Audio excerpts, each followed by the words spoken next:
Ready? Hey! Let's go! Back!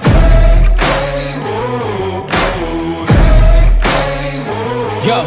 Once again I'm back around. Real shit back in style. I think you will all fine wherever you are. It's Shareef on TTV in a Block 7 interview. I am going to share with you a conversation I had with a young man named Iradukunda Gendamour, where he's going to share with us many things, including development. You can find the talk on TV and on radio. Don't forget to subscribe, to comment, to like, and try to share so others can see it.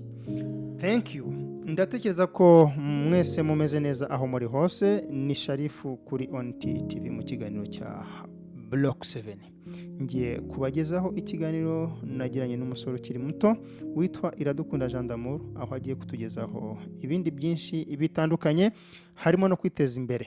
Ikiganiro muragisanga kuri on TV na on radio. Ntimwibagirwe gukora subscribe, comment, like, kandi mugerageze no gusharinga kugira ngo n'abandi babibone. Murakoze cyane. Nadan wote mko sawa popote muripo. Ni Shareef kwenye on TV katika mahojiano ya Block 7. Ninaenda kuwashirikisheni mazungumzo niliyoyafanya na kijana mmoja aitwaye Iradukunda Gendamour, ambapo anaenda kutushirikisheni mambo mengine mengi tofauti yakiwemo ya maendeleo. Unaweza kupata mazungumzo haya kwenye on TV, on radio. Msisahau kusubscribe, kucomment, kulike na jaribuni kushiriki ili wengine wapate kuyaona. Asanteni sana. Je pense que vous êtes tous bien partout où vous êtes.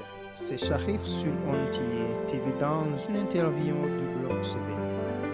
Je vais partager avec vous une conversation que j'ai eue avec un jeune homme nommé Iradukunda Gendamour, où il va partager avec nous beaucoup d'autres choses, dont le développement.